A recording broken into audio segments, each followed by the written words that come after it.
What do you say, everybody? With Kyle Henderson, I'm Mick Gillespie. We are live. Kyle's ready for you to take it, man. I know. I was like, are you leading the show or am I leading the show? I'll lead this thing, man. Like it doesn't matter because we have so much to talk about tonight. We've got the college football playoff rankings coming out right now. And with Kyle Henderson, I'm Mick Gillespie. All you guys are with us tonight, and we appreciate that on the Bama Insider YouTube channel. I've got my on-air button lit, so that means that everybody can hear what I got to say. Kyle, we can hear you. You look great. Let's talk about the top 10 right now because Bama is number one in both of the polls. But before we get to that, I want to remind everybody to give us the thumbs up, hit the thumbs up, subscribe to the channel. We're doing stuff like this because you guys are on here and you've made this really just an incredible spot to talk Alabama football. And don't forget, we appreciate the super chats. And we got a great deal right now, $75. If you want to be a subscriber to BamaInsider.com, $75 gets you an entire year. Then you get a gift card for the Nike site. So that's all the Bama gear, also other brands as well that have Alabama on it or other teams. That's a gift from us for you guys being part of the Bama Insider family. All right, here we go. The AP Top 25, to me, a little bit more respect with the writers than the coaches poll. And it's because as we look at the top five, Texas A&M is number 5 and not Florida. And the only reason I'm saying that is because Florida got lost to Texas A&M. And I think Texas A&M should be ranked ahead of them, although Texas A&M hasn't played it a while, Kyle. But we got the top 4 there going into tonight. I'm expecting the top 4 for the college football playoff rankings to be pretty much close to this. You know, I mean, right now, and thanks for watching, everybody. And like Mick said, you know, definitely hit the thumbs up button, like and subscribe. We appreciate you guys being here. And how about the great job the BamaInsider.com staff did last night on Monday Night Quarterback? I was watching, enjoyed it. So a lot of great content and happy to have Mick on board. So you guys have been great. So continue to hit that thumbs up button. We really appreciate it. Looking at the AP Top 25 right now, and the college football playoff rankings will drop here pretty soon. I'm watching it right now on ESPN. We'll have it in the background, and then we'll have an updated graphic as soon as those rankings are released. And like Mick was saying, he said 1 through 4, he feels that those are going to be the teams that are ranked 1 through 4. I would agree with that. I think, you know, with Notre Dame's win over Clemson, but in the kind of the back of my mind, I do have an asterisk on that game because of the fact that Notre Dame beat Clemson head-to-head in double overtime without Trevor Lawrence. I think going into that game, in the ACC championship game, I think there's not many people that feel that Notre Dame is going to win that rematch. And I'm one of those. I think that Clemson beats them badly in that ACC championship game. Ohio State, how good are they? I think that's the biggest question coming off that win over Indiana. How good is Indiana, right? I mean, I think there's still a lot of questions. They've only played, like 4 games, I think, this season. The clear-cut number 1 is the Alabama Crimson Tide. And think about this, family. Alabama is number 1 in the AP. Number 1 in the coaches poll. They're number 1 in the Rivals.com recruiting rankings, and they're probably going to be number 1 in the college football playoff rankings. It's pretty incredible what Nick Saban has established for this team. Number 1 in pretty much every single thing. Hey, Mick, but I just got, while this college football playoff top 25 is just starting, I did get some practice footage that I want to play for everybody. This was just sent to us just now from the University of Alabama. I'm going to play that right now, and then we'll get back to our playoff show. It'll only be like 2 minutes. I'll do the voiceover right now as we go forward. Here we go. Pull it down.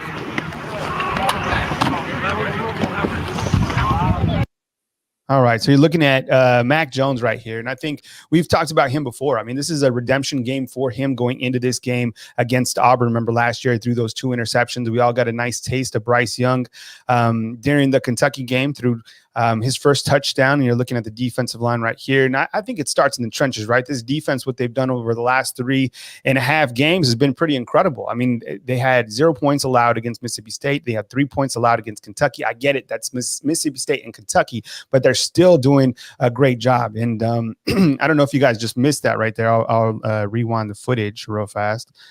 In the background right there, that's a Brian Ray. So he had the elbow sleeve, and he should be back. We didn't get to see him against Kentucky, but he's back, which is an added bonus for the Alabama defensive line. You're looking at the Alabama offensive line, and Gus Malzahn during his press conference, he had high praise for the offensive line. And how could you not? What these guys have been able to do to keep Alabama so balanced has been really extraordinary. Deontay Brown, we got a chance to hear from him today. His nickname is Cornbread. on Thanksgiving, right? I wish somebody would have asked him about cornbread on Thanksgiving, right? That would have been hilarious. I can see Mick laughing in the background. Alabama defensive line again, Justin Ebogbe, DJ Dale, these guys need to rise up. These guys need to step up. There's no better time to step up than against Auburn in the Iron Bowl. Landon Dickerson, I think, is a staple of Alabama's offense. You're also seeing Chris Owens right there getting a work at the center position as well. He's Alabama's backup center. But overall, the Alabama offensive line has really been the catapult for this offense. And I think when you look at Mac Jones, you look at Najee Harris, you look at guys on the outside, Devontae Smith, the offense doesn't move without the offensive line. And look at this bomb right here by Mac Jones. I already knew it was going to, that was to Javon Baker, actually. I was going to think it went to Devontae Smith because he's been targeted 13 times last game against Kentucky. But that's the footage that we got from the University of Alabama. And, it's always fun to talk about that footage. And thanks for joining us on the playoff show. The playoff should be released here momentarily. And we're going to be talking about that right here on Bama Insider. Yeah, it's exciting, like getting into this Iron Bowl week preparation.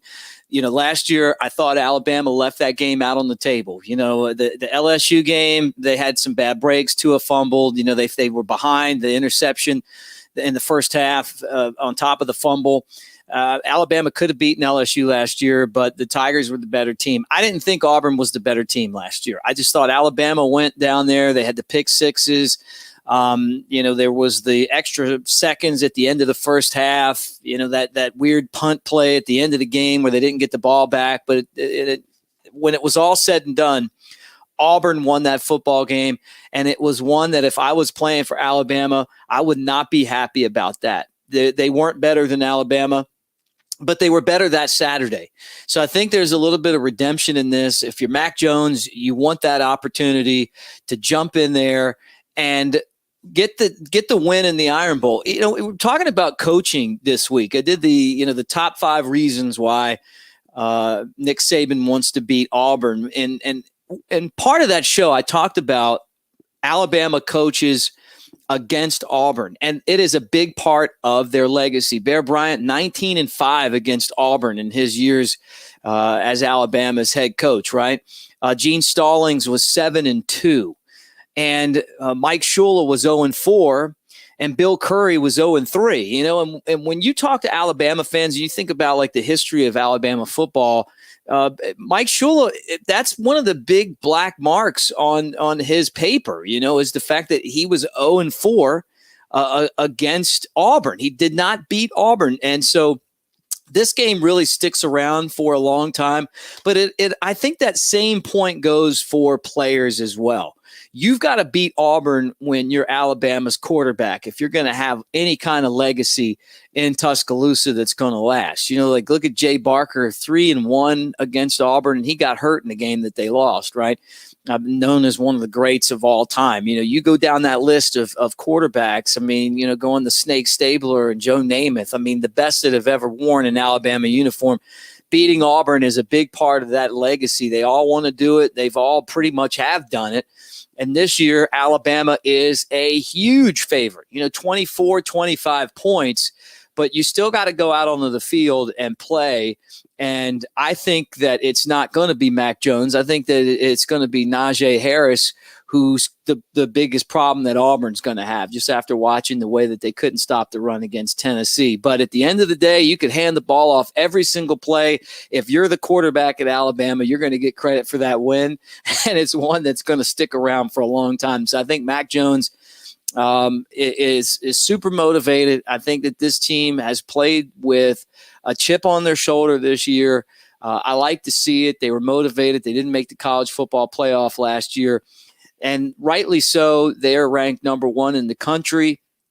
Of all the teams in college football, I'd say Clemson's the only other program that seems to be able to handle that number 1 recruit, the number 1 ranking. It just seems like so many other teams that get there in the past and then they lose, and then right away. It takes a lot of patience and focus to be able to deal at number 1, to be number 1. And that's not even at the end of the season.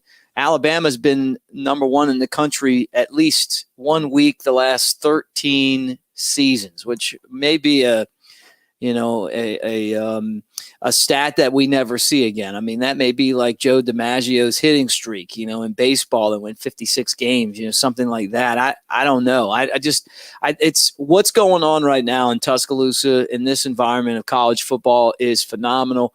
And that has to do with the way that Nick Saban has built this program. And I think another great example too, Kyle, is you look at LSU. They win the national championship last year. They had a great team. And, and then the very next season, they're 3-3. They're not ranked. They get blown out by Auburn. They're on the cusp of, if they would have lost the game to Arkansas, I think I don't know that they would have put Ed Orgeron on the hot seat, but I think people start talking. It was really a big win for them. And, and a lot of that has to do with they lost so many players from the year before. Nick Saban loses these guys, and somehow they're still able to regroup, reload, and go back out, and they're still one of the great teams in the country. Yeah, I think that, the consistency of Nick Saban has been fantastic. And that's really something that has continued to put Alabama at the top and really make them the flagship of all of the college football programs, and really something that everybody else would love to somehow emulate. We're looking at the college football playoff rankings right now. You got Miami at number 10, Georgia at number 9, Northwestern at number 8, and number 7. Cincinnati at 8-0. BYU actually ranked 13th in the initial poll, and Oregon was ranked down there. So I'm working on the graphic right now behind the scenes, and if you're like wondering why I'm looking to the side, because I have this huge light in front of me, so I'm like looking at my TV in the back, looking at the rankings. But as soon as those rankings are updated, I'll put a new graphic, and then Mick and I can kind of kick the ball back and forth. But just like Mick was saying, I think when you look at the consistency of the Alabama Crimson Tide, I don't know if it's ever going to be duplicated again.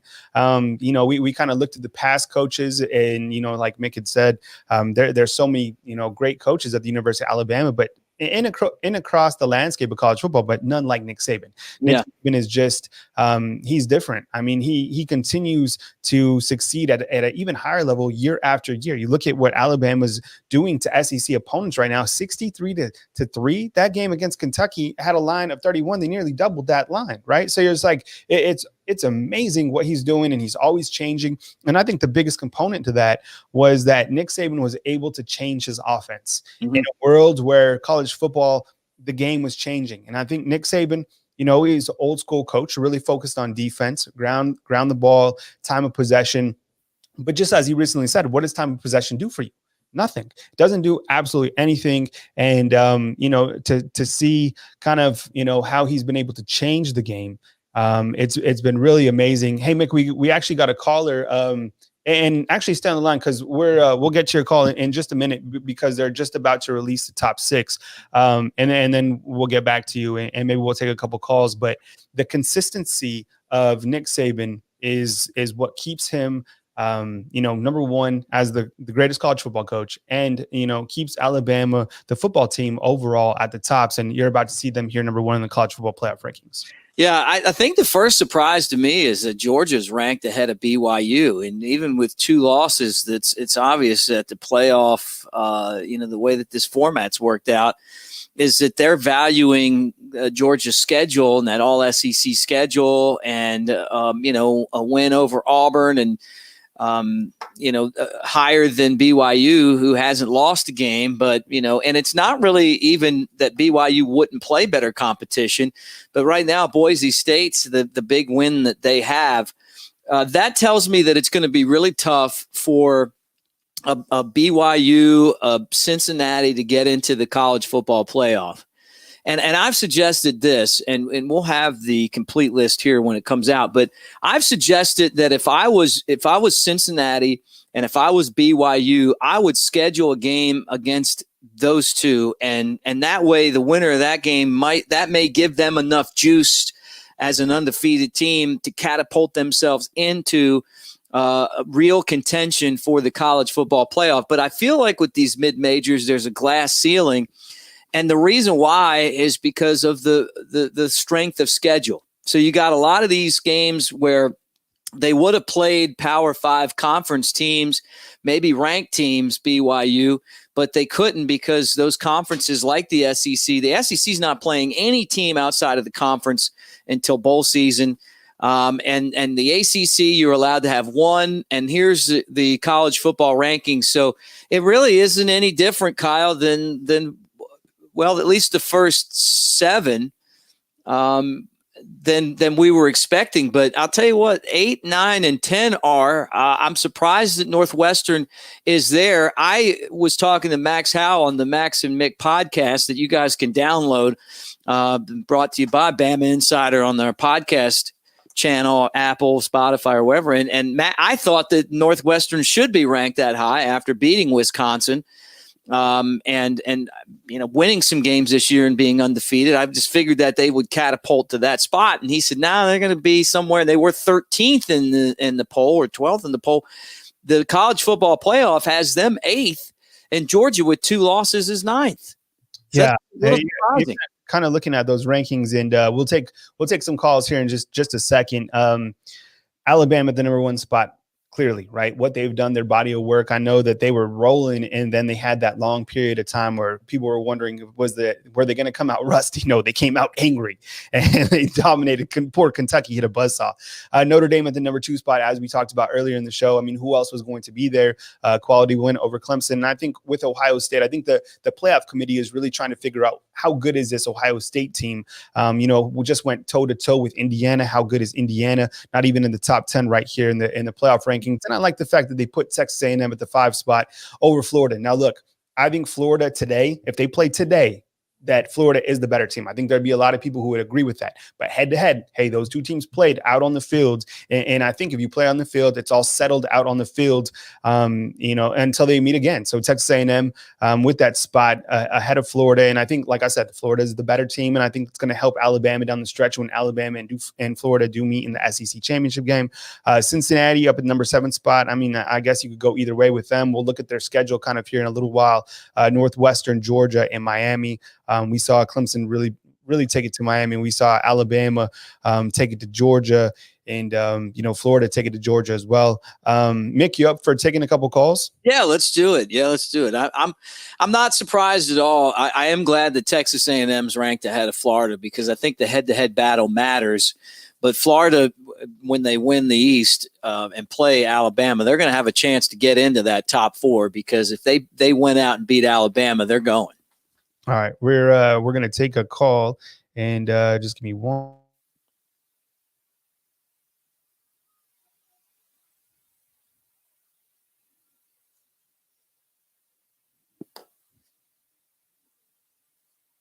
Colorado.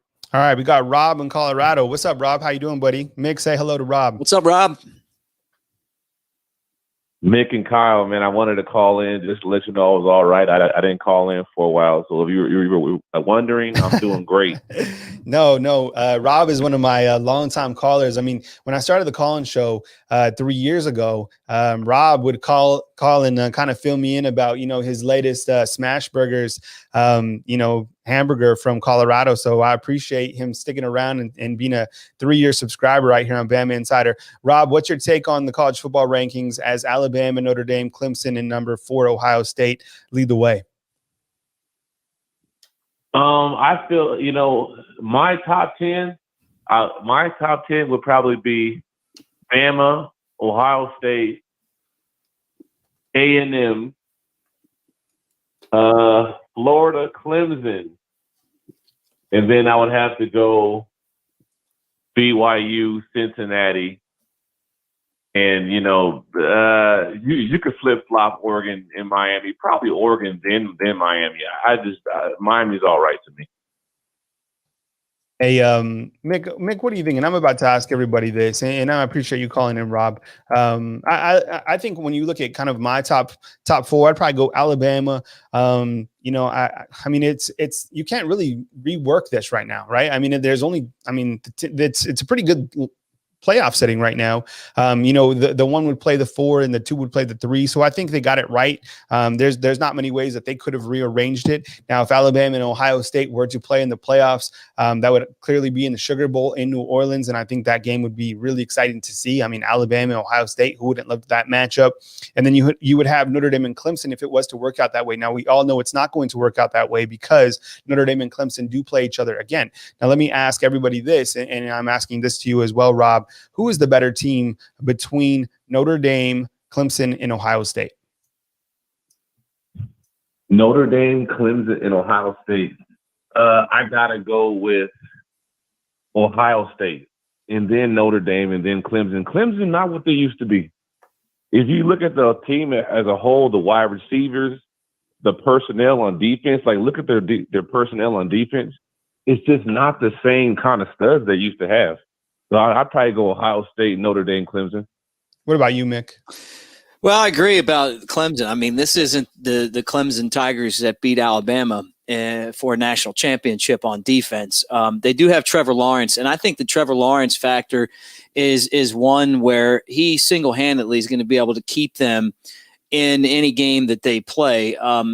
I don't think Notre Dame's the second best team in the country, though. I think Ohio State should be second instead of fourth. Look, I know the Buckeyes had a tough time, finishing off Indiana, but Indiana's a good team and they have a good offense.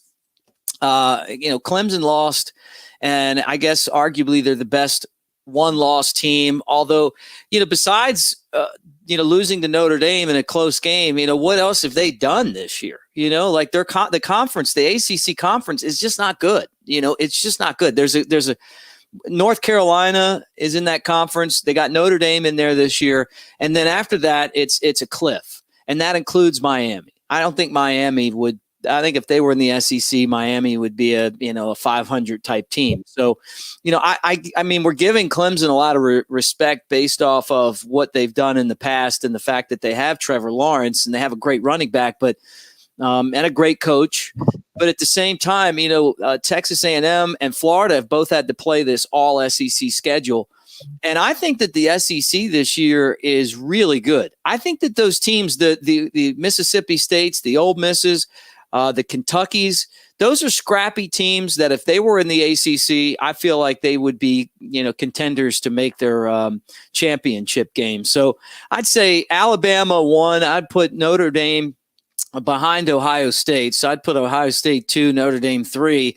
And then I honestly could put Texas A&M 4 and Clemson 5 and maybe even put Clemson 6 behind Texas A&M and Florida. And it's not going to matter because the Tigers are going to have another showdown with Notre Dame. They're going to beat Notre Dame by 3 touchdowns, and then we're not going to be talking about this anymore.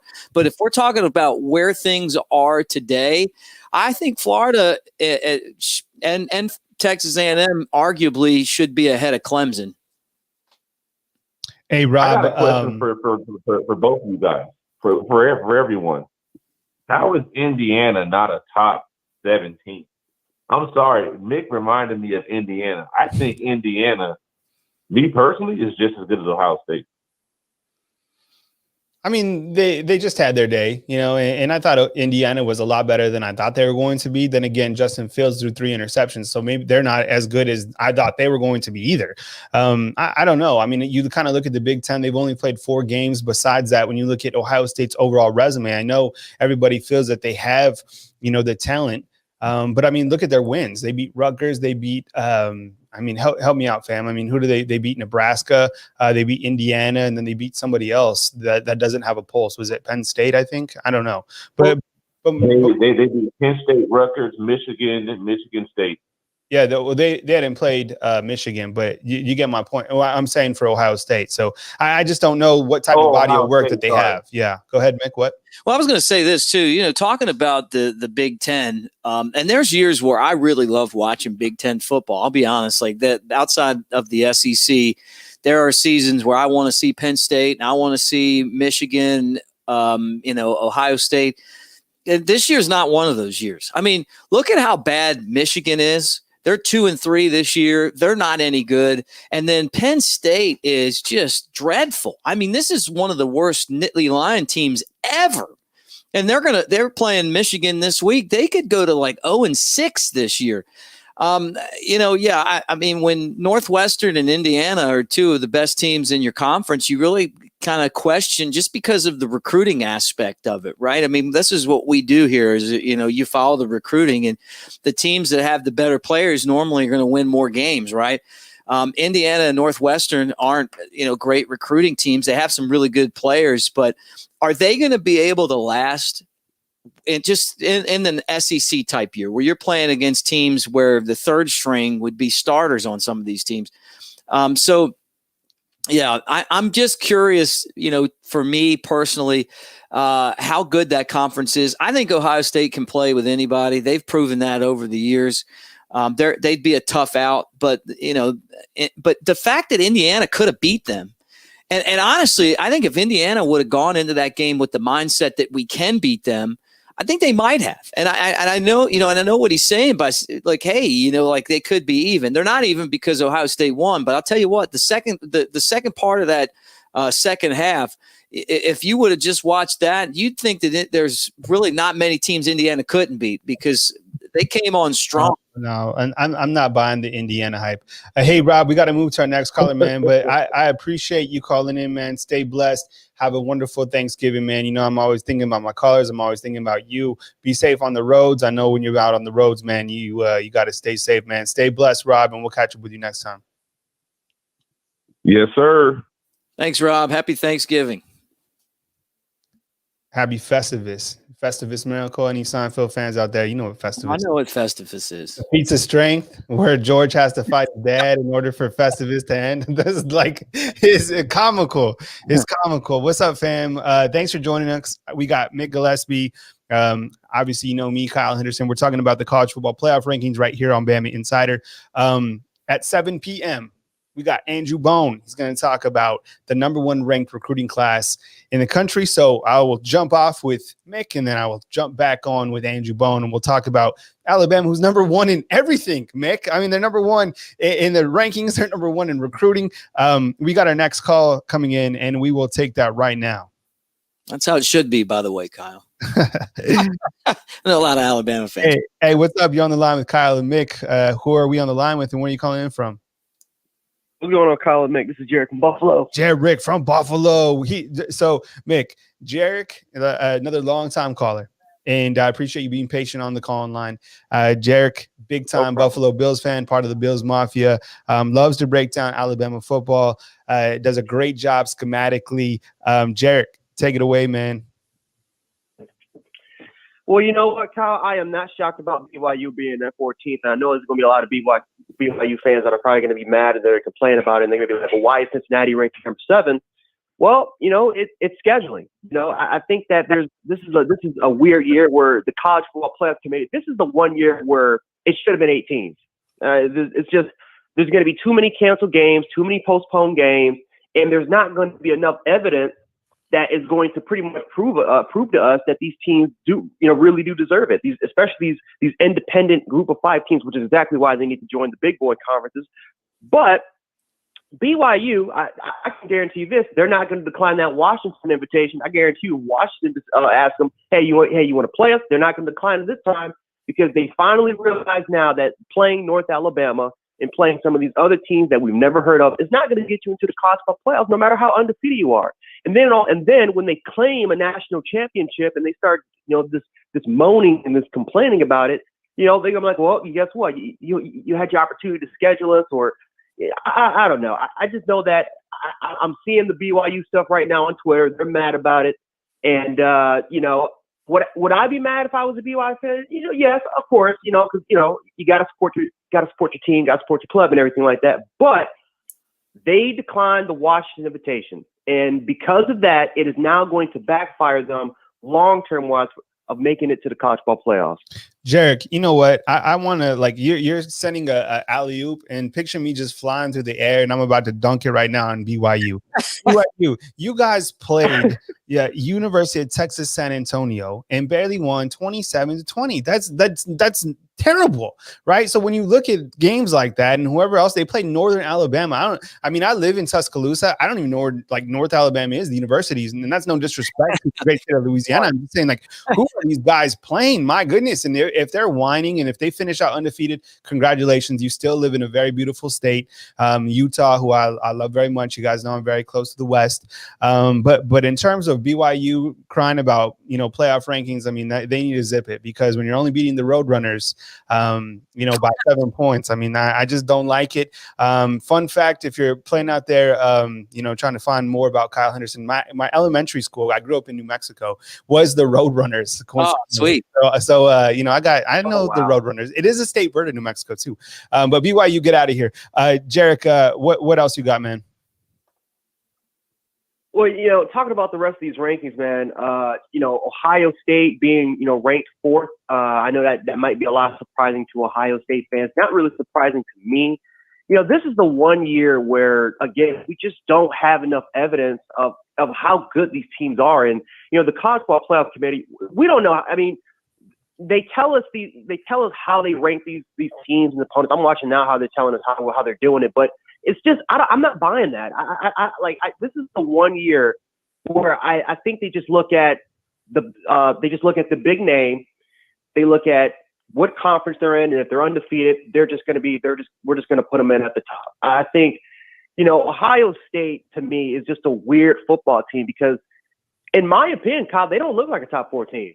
They don't look like a top 4 team in my opinion. I think that besides the offense is really, really good, but the defense is out of sync. They don't have that pass rush from last year. Again, remember Kyle, their defensive coordinator left to go to Boston College. I forgot what his name was, but Firmer. He was a really good defensive coordinator, not one of the best defensive coordinators in the nation. The way he set up his schematics or his scheme for the defense is that he would let his all-star play. He would let those players play. It was a simplified defense, easy to get, easy to understand, and really let those all-star, those all-American players play. Guys like Chase Young, Jeff Okudah, Damon Arnett, and the rest of those guys. Now you're starting to see Ohio State. It's more complex in a way. The defense is a little bit more complex, like Alabama's team is. You're starting to see players they're all confused. The pass rush is not there. I think the talent is there, but they're not developed properly. And you're starting to see programs like Indiana that expose it. Now, I agree with you, Kyle. Indiana is not – I'm not buying the Indiana hype. I think Indiana is a solid football team, but they're not a top 10 team. They're not a team that should be able to hang around with Ohio State. I think that this is an Ohio State football team that's very similar to last year's Alabama team. A lot of potential, a lot of talent, but – they're not developed yet. And maybe it is because of COVID. I'm guessing it is probably because of COVID, because normally Ohio State's a very, very well-coached football team. But I wouldn't be shocked at all if in the future Ohio State starts to struggle a little bit more often, and by the time they get into the college football playoff, it actually might hurt them because they don't have that schedule. Alabama, every single week, has had to deal with certain challenges that they're not going to see, or it's kind of like it's more preparation for what they're going to see, right? And the first week might be an explosive offense. Next week will be a great defense. Next week will be a good secondary. The next week will be a great front seven. Every week is every SEC team is a challenge, and it's going to make Alabama better. Matter of fact, you've already seen it get better, right? We've seen the lack of discipline, and we've seen the lack of chemistry, and right, we criticize these coaches for not preparing these players, and then all of a sudden you look at the last 3 weeks. Now, granted, Alabama hasn't played they haven't played a really good offense, but you're starting to see the fundamentals. You're starting to see everything picked together. The pace of the game is now caught up to these players. So I look at Ohio State. I look at some of these other top teams that are just starting off now. You're not seeing that anymore, Kyle. You're not seeing that from these football teams. Alabama and Florida are the two most prepared teams right now that can go ahead and win a national championship. All right, we got Jarek calling in from Buffalo. Mick, any feedback from Jarek? And before you do, let me pause real quick because I'm going to put some video up. Why it can be as an overlay, and I don't want it to disrupt our flow. But Jarek, I told you, Mick. I mean, Jarek comes. Yeah, it's a great call. And hold on, I just want to play the footage in the background. So give me just 1 second while I turn it down. Turn the sound down. Look, the only thing I thought was, there's the Mac attack, is that Indiana had a good team last year and they returned pretty much everyone, so they've got experience. They've got a dynamic quarterback. I think they're a really good team. And I think they would do well in any conference, but besides them and Ohio State, and he may be right. Ohio State dealing with something that Alabama deals with all the time, and that's coordinators taking head coaching jobs. So you got guys out and moving on, and then you got to figure out how to deal with that. And that's been a pretty tall order for Alabama and for Nick Saban, and it may be a situation where they lose Sark for a head coaching job. And I'm curious to see if he comes back or if he's ready to be a head coach again, because I think that he'll get an opportunity to do that. And he may just be a guy who enjoys coaching the offense, having better players than most teams he's going to play, looking like a genius every week, making that money. But that's something that you got to deal with, and Ohio State's dealing with that as well. Alabama, though, besides the Ole Miss game, and that might have been a good game to have when it happened, because you realized if you were on defense that it was time that the defense improves, right? And get a better pass rush and do better in the secondary. And I think that the linebacker play is getting better each and every week, Kyle. And you look at the points allowed, there's still some mistakes made. This isn't those defenses, that had like Rashaan Evans and those kind of guys on it. But there's some good players on this defense too, and they're improving each and every week. And Mississippi State and Kentucky got smothered by Alabama. Yeah, I'm about to throw up a graphic right now, which will kind of, and I know we got a couple more callers on the line, so you guys just be patient. We'll get you guys on, but we want to make sure that we feed everybody gets some time. So just relax. But check out this stat, okay? I'll put it large on the screen. Mick, you good at reading stuff on the air? You want to read? Yeah. Last 14 quarters for the Tide defense, Alabama's defense has come into its own. And that's 3.5 games, right? Since the halftime of that Georgia game, the 41-24 game, remember, Alabama gave up most of those points in the first half. That was on October 17th. Alabama has allowed 20 points. So it was all of Georgia's points came in the first half. So they shut out Georgia in the second half. They gave up 17 at Tennessee. They shut out Mississippi State, and they gave up 3 points to Kentucky. So basically 5.7 points per game. And the Crimson Tide has allowed an average of just 59.6 yards per quarter. And that's 835 yards in 14 quarters in that same frame. So that's 238.3 yards per game. And I think what's really phenomenal is, since everybody runs the spreads and the hurry up and, defense is hard to find right now. Those are like numbers back in, when Nick Saban first got to Alabama, when you would allow less than 100 yards in a game. You know what I mean? Like if you were like taking like the conversion kit, so this defense has played really good. Let me point out something real quick, and Jarek, we'll let you make a final thought here after I address this.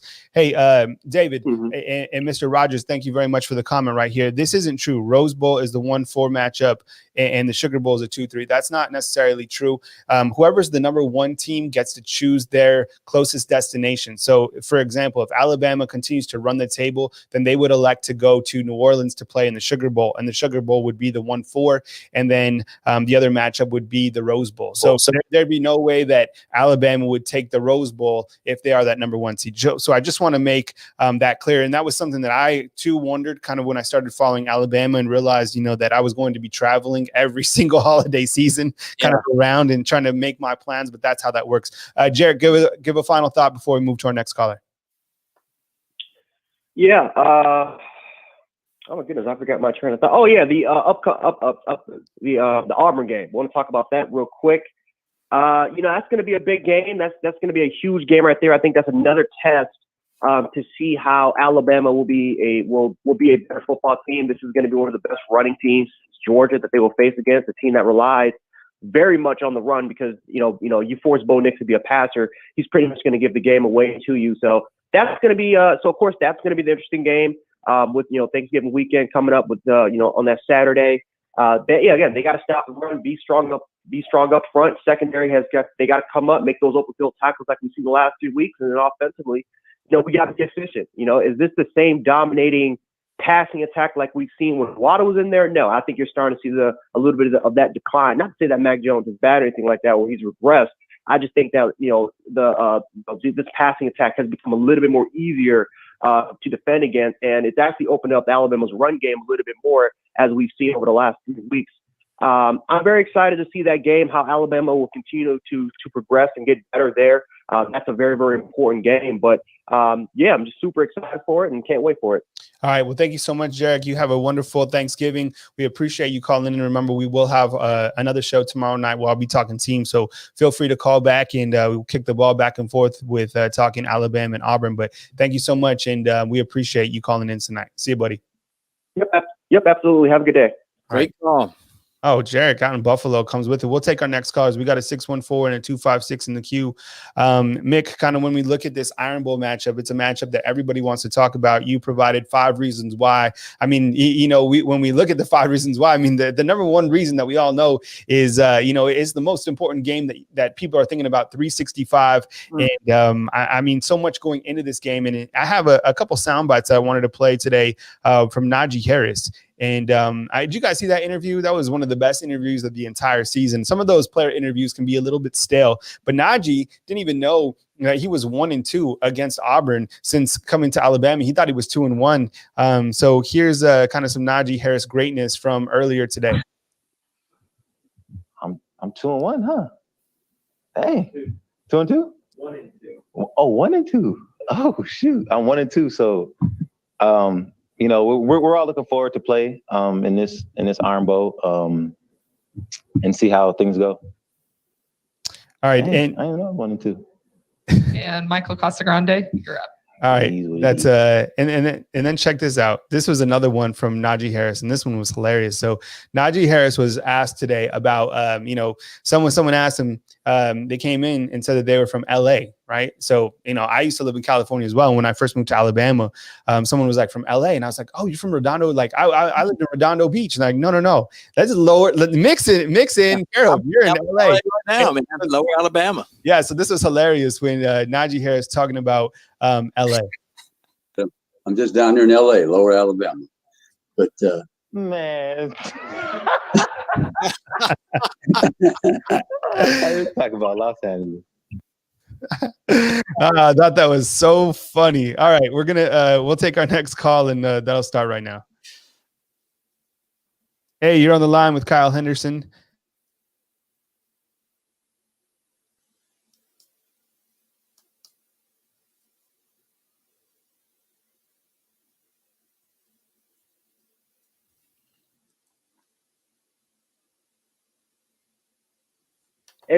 Everywhere you go, it's Buckeye stuff. And looking at the Indiana game on Saturday, I don't think the Buckeyes are as good as they are made out to be. Their defense, they got exposed in the Clemson game last year. I feel like, especially with Trevor Lawrence, the fact that they let him run as much as they did was completely pitiful. And the fact that they're letting Indiana be a deep threat against them it's not going to cut it in the playoffs. And I'm sorry, I missed your first name when I took the call. What was your name? Burke. Burke. All right. Burke's calling in from Ohio, Mick. All right, Mick, this is Burke. He's calling in from Ohio, obviously an Ohio State fan. Hey, Burke, when we kind of look at the college football playoff rankings, I mean, Alabama is number 1, Notre Dame's number 2. I mean, are you an Ohio State fan? Are you an Alabama fan? And what do you think about the college football playoff rankings? No, what do you think about the rankings? The rankings were a little interesting. Top 5. Alabama at number 1. I'm an Alabama fan, just to clarify that now. Okay. My dad went there. So Alabama at number 1, obviously, that was going to be clear to us. Notre Dame at number 2. I guess you could say that Notre Dame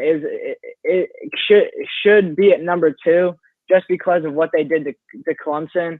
But you look at the ACC schedule, and it's really trying to put it into words here. It's not as hard as say the SEC schedule that Georgia or Florida would be playing. So, I mean, they beat Clemson, so they're obviously going to be at number 2. Even though they let Indiana, who is way smaller than they're made out to be, I think they should be at number 3, to be honest with you, just because of the stats that Justin Fields and their offense is putting up. But Clemson at number 3, I could see that, and Ohio State at 4. I understand that. The thing that surprised me the most is how Texas A&M, after the Alabama loss, came back up to number 5. Because you look at teams after they've played Alabama, and they tend to lose after playing Bama, like a Bama effect. They tend to lose. So the fact that Texas A&M made it back up to 5 really surprised me. Hey, Mick, chime in on there. Yeah, well, I mean, but that also shows the respect that people have for this Alabama team too. It's not a bad loss for Texas A&M. They bounced back and they beat Florida, and that turns out to be a really good win. I mean, if Florida doesn't lose to Texas A&M, you're talking about Alabama and Florida 1 and 2 in the polls right now. I think Florida is one of the best teams, and this is the question that I have. Right, Notre Dame or Ohio State at number 2, right? If they were playing each other, Ohio State would at least be a 10-point favorite. I mean, maybe even 14 points. Wouldn't you guys think? I don't know. I mean, I just kind of, when I look at, the Big Ten, it's such a small sample size. And the first game that we saw them play, a superior team, I'm not a superior team, but a team that had a pulse, right? Indiana. I mean, they barely won that game. So I don't know. And Justin Fields threw 3 interceptions in that game. So maybe Ohio State's not even that good. I don't know. I think it's too small of a sample size. I can't even believe what the committee has to go through and talk about a nightmare playoff scenario. If a team from the Pac-12 continues to win to creep up in there. That's why I was glad to see that Oregon was ranked so far down, because you look at their schedule, for example, they barely beat a lifeless UCLA team by 7 points. So that was kind of like a saving grace for me. And it's really great. How about this, guys? We don't even have to talk about the Big 12 teams this year, because they're completely out. They were out after week 1 or week 2. Burke, make a final thought, buddy, while you're on the show. I just wanted to hear you guys' thoughts more and kind of chime in on my opinions on the rankings here. I'm really interested to see what Ohio State's going to do the rest of the year. I'm interested to see what's going to happen to Texas A&M as well, and if having Trevor Lawrence will affect the Notre Dame Clemson game when the next time they play in the ACC championship.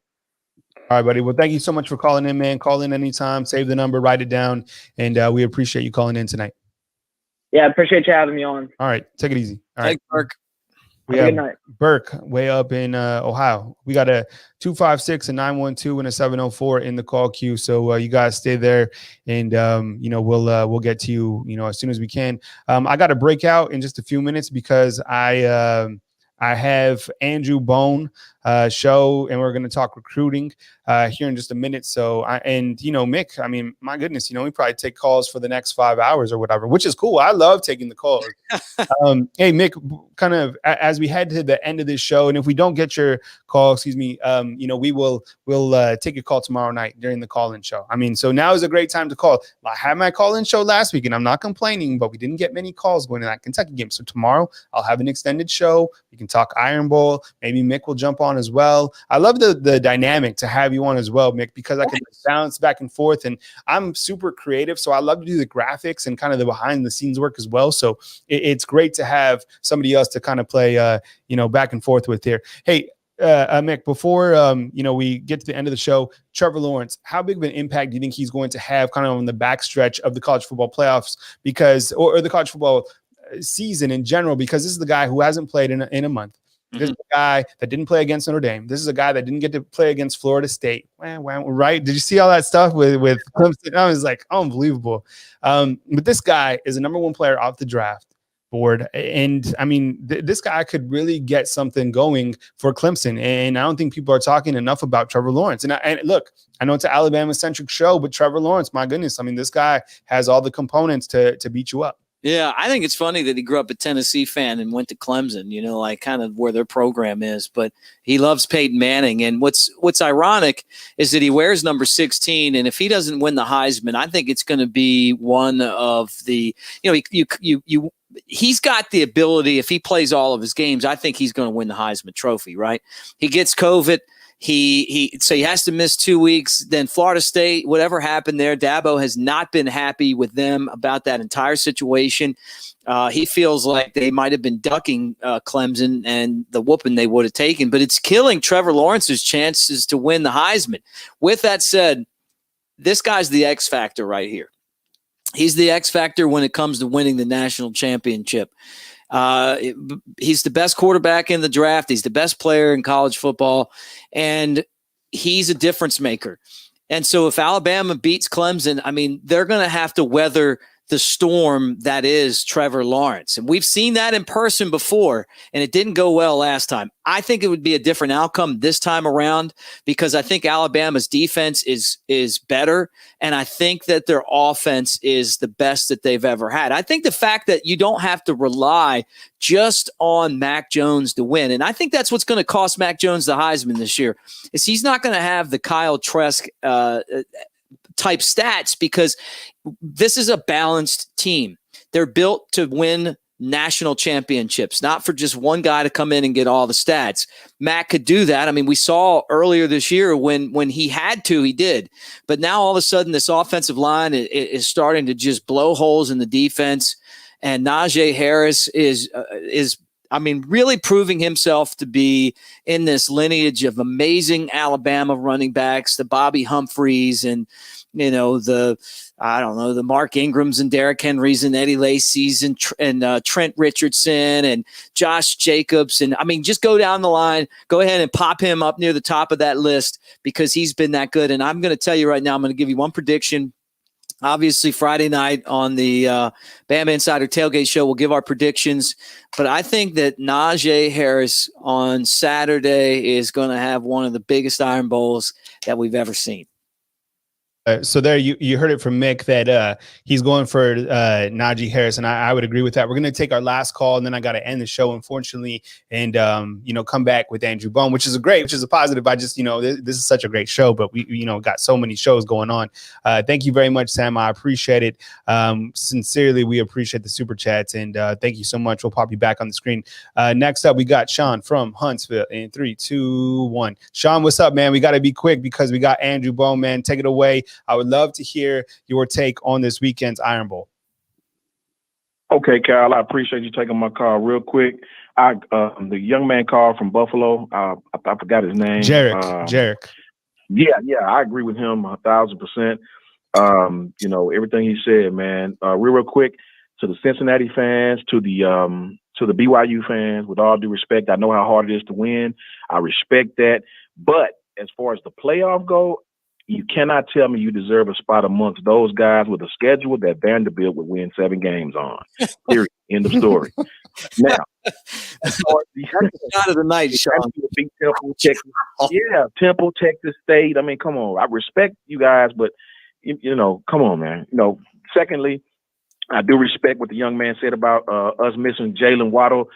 I saw it for the first time really a lot this weekend because what's happening is Mechie was our slot. It's easier to play slot because you're on the other team's third best cornerback. Mechie is our number 2 now, and Mechie is definitely struggling against press. I think he may have caught 1 or 2 passes in both games.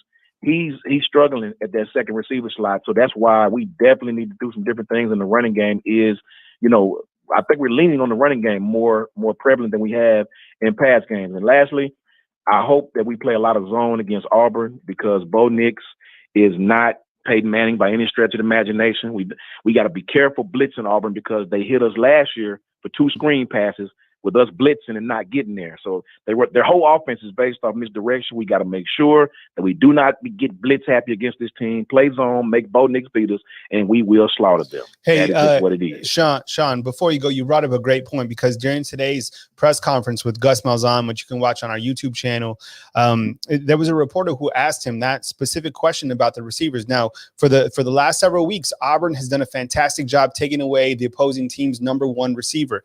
And okay, I get exactly what you're saying. John Mechie having a tough time getting off, of press coverage. We don't know who that slot's going to be, with Slade Bolden probably being questionable. That probably Javon Baker, I would assume. But, if someone's able to take Devontae Smith out of the game, I mean, it's going to be really interesting to see what happens with Steve Sarkisian from a schematic standpoint. And it might just be the Najee Harris show like we saw towards, the later part of the season during 2019. But Devontae Smith was targeted 13 times against Kentucky. I think there needs to be more distribution. Sean, kind of run on that real quick before we break out. That is 100% correct, Kyle. I've been seeing it. I'm praying, man. I am absolutely praying that they get Javon Baker ready because Slade is more of an underneath guy. I don't think he has quite the foot speed to get downfield open consistently. We have to have another threat, deep route, because from here on out, we got some pretty decent teams. And they're going to try to double Devontae. They're going to try to stack the box. And while I don't think the next two teams have the personnel to do that, on down the road, we will play teams that do have the personnel to make it a little tough for us. I pray that they get Javon ready because he is a deep threat. And if they do that, everything will be fine. He's not going to be of Jalen Waddle's caliber, but we just need someone to take the top off the defense opposite Smitty. And I think we'll be just fine, man. All right. Well, thank you so much, Sean, for calling in. Call back in tomorrow night. We'll kick some more dialogue back and forth, and we'll continue to talk Alabama versus Auburn. Like I said, maybe tomorrow night for everybody, we'll have an extended show so we can get everybody's calls properly in. But thank you so much, Sean. Have a blessed rest of your evening, and hopefully we hear from you tomorrow. Okay, I appreciate you taking my call. Have a great, happy Thanksgiving to everyone, man, and roll tide, and we'll always continue to support. All right. Thank you so much. All right, Sean. Out in Huntsville, and I'm sorry I'm not going to get to the remainder of the calls tonight, but we will catch up with you guys tomorrow night on an extended show, and I'll get with Mick, and maybe we can come back. Mick, does that sound cool tomorrow night? Yeah. I mean, we got a lot to talk about. It's Iron Bowl week. This is what we've been waiting for. We don't need any COVID. We don't need any. We just need to get some football played, and unlike LSU, looks like we're going to have a game and a little payback coming. All right. So, Mick, why don't you go ahead and end us out? I'm going to put the college football graphics up one more time. Maybe just read them through and end the show for us. All right, guys. Hey, don't forget, too, as we take a look at the standings one more time, the playoff football rankings right now, Alabama, Notre Dame, Clemson, and Ohio State, with Texas A&M and Florida hanging in there, Cincinnati at 7, Northwestern at 8. Don't count them out because they would have to beat Ohio State. If Northwestern beats Ohio State, you can go ahead and put them in the playoff. Georgia with 2 losses at 9, and then Miami. We appreciate all of you guys for watching. Don't forget, give us a thumbs up, subscribe to our channel. We appreciate the super chats. We got a ton of stuff on our podcast channel now. So if you don't get a chance to watch, and if you're driving somewhere, or you wake up in the morning and you want to listen to a show, all you got to do is go to Apple, Spotify, or wherever you get your podcast, click on that.